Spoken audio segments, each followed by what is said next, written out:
Hi YouTube, it's Misty. I am way overdue, probably on everyone's naughty list now for my second video. I had my second appointment for my pre-surgical prep program the week after Thanksgiving. Yeah, like 2 weeks ago. Sorry. Not good if I start out the relationship like this, is it?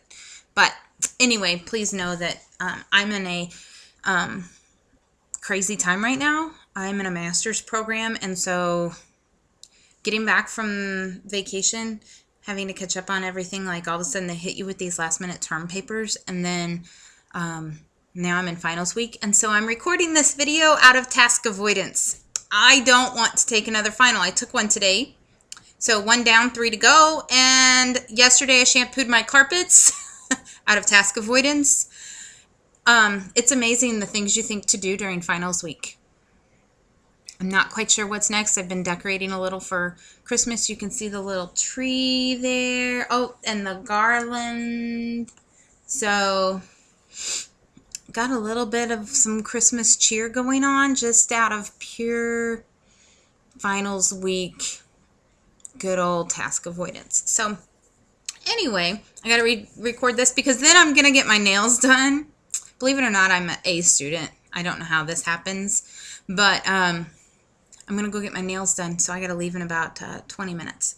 So for those of you who like to do nails, I get the shellac done. And this is the new Christmas C&D shellac colors. This is Ruby Ritz, and yes, I do a different color. This is Tinsel Toast. They're gorgeous. Got to try them. Anyway, this is a weight loss video, not a nail video.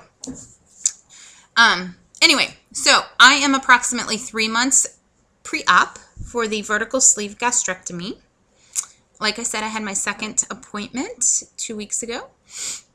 It went very well. Dietitian's awesome. Mental health provider, awesome.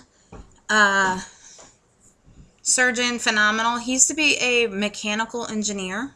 He has like a PhD or something in mechanical engineering. I don't know. Now he's a surgeon, and they say he's wonderful. I really like him. So, I guess engineering and surgery go hand in hand. Why not? So anyway, things are going good there. Making some adjustments to the diet to try and prep myself for the days of surgery ahead. Started getting Jell-O and pudding.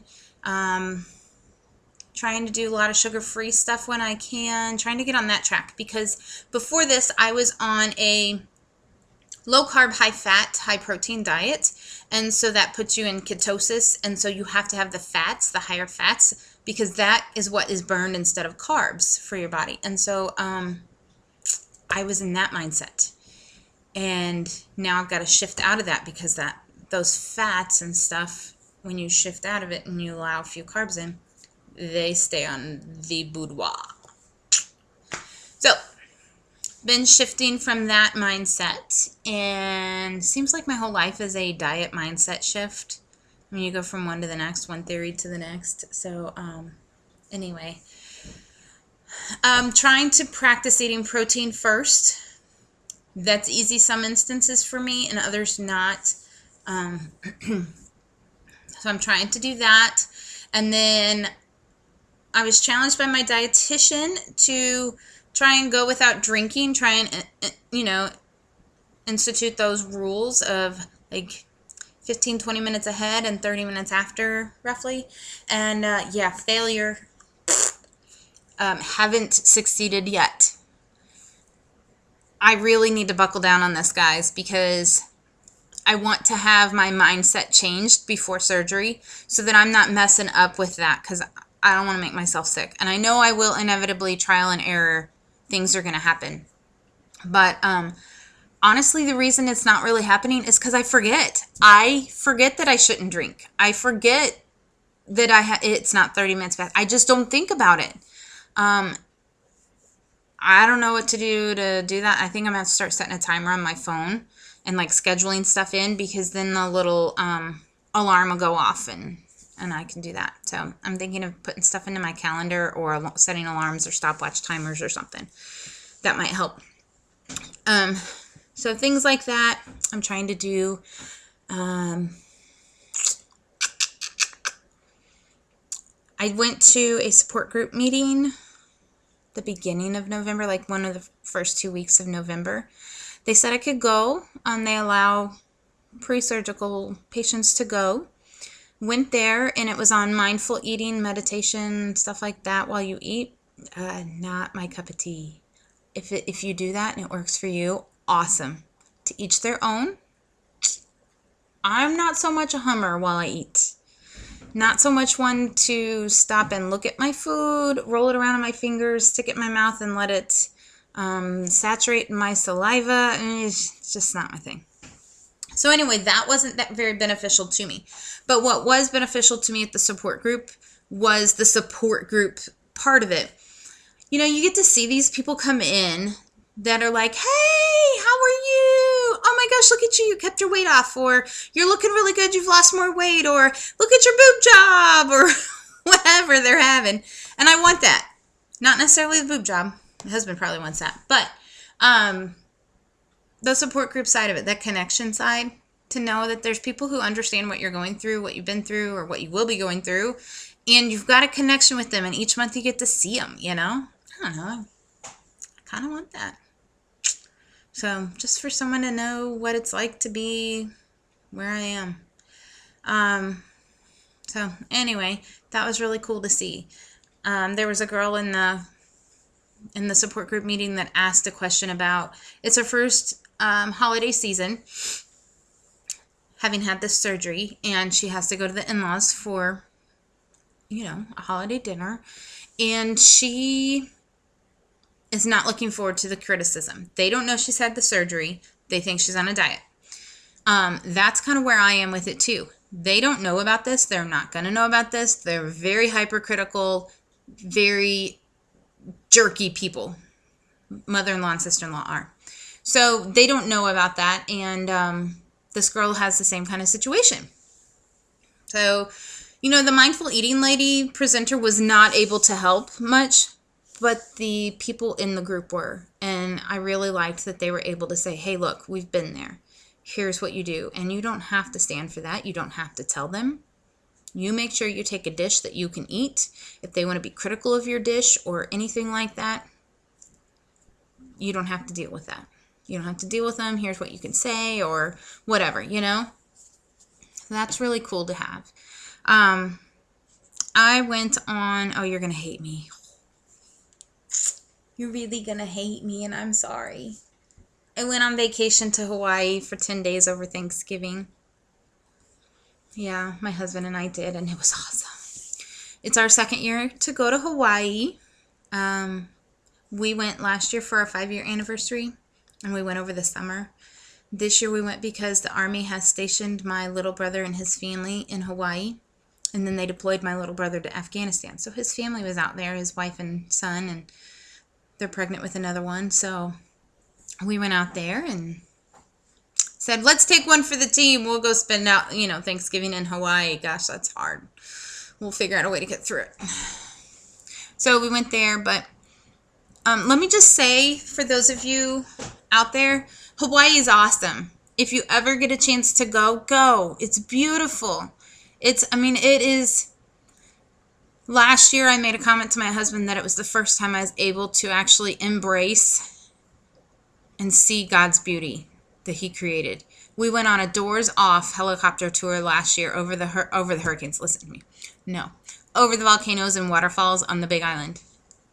God's beauty was all around us, and it was so breathtaking and incredible. And so if you ever get a chance to go, go.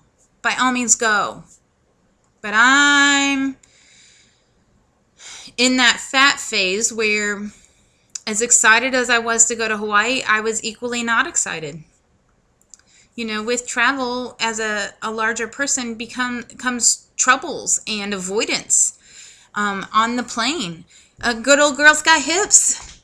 The hips don't lie. I am blessed in the hips. And when you ride in coach, the armrest pops up because my hips want to make room. They say, make room for me. Pop. Armrest comes up.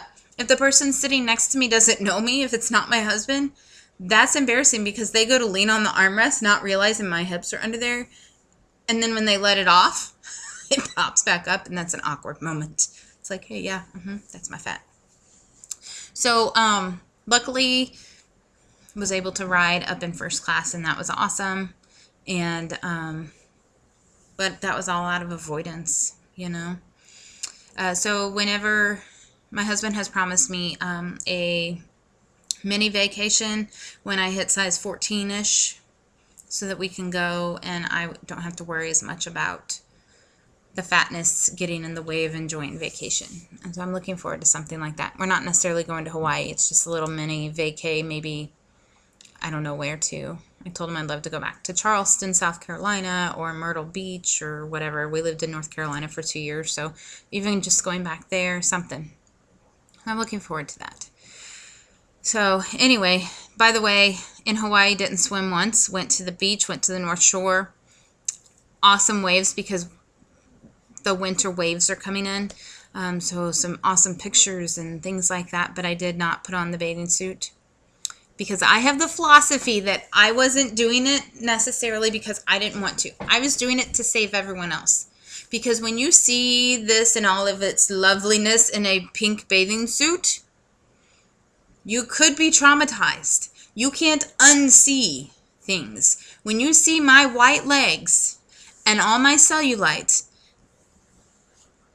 the mamacitas, actually I didn't have it. But anyway, when you see all of this in something that's skin tight, even though I have a little ruffly skirt for my bottom on it, you can't unsee it. And those people could be traumatized, and I need to look out for them. So I stay out of the bathing suit. You know, it's just what you do. So, someday I'll get into a bathing suit and not be as ashamed, maybe, like I used to. I never liked getting in a bathing suit, but I would. So now I look forward to the I would part. Anyway. I have my next appointment between Christmas and New Year's, so I will get back with you all then. If something else pops up, I'll get on here. I might go to the other support group meeting that's happening, I think, the week before Christmas. And if that's the case, I'll try and find time to get on here. I got to finish my finals. I got 3 more to do, so we'll see what all I get done, but after finals week, I can breathe a little easier, and then next semester, I purposely only took 2 classes from my master's. I've kind of overloaded myself this first year because I have to do a research class and a research project for a whole semester, and I wanted to be able to devote time to that. So anyway, next semester, I'm only taking 2 classes, and then I'll take a summer class and then a fall class. And so I'm purposely doing that too because of surgery that's going to happen in this coming semester, in spring semester. And I didn't want to have 3 or 4 classes. Right now I have 4. That is a buttload for grad school, and that's insane. And so I have no life right now because of that. I love it at the same time. If I could be a professional student the rest of my life, I would. However, that's not possible. My husband needs a sugar mama someday, and so I need to get on the ball, right? That's what he says. Anyway, so I only took 2 classes for this coming semester so that I can handle surgery, recovery, and focus on myself a little bit more. I think that's something I don't do enough of. And so I need to get my life in order, and 2 classes should be able to allow that. I've got high hopes for that. Anyway, have a very Merry Christmas, and I will see you all hopefully between Christmas and New Year's. If not, I'll get on right after the New Year starts. Okay? See y'all later. Bye.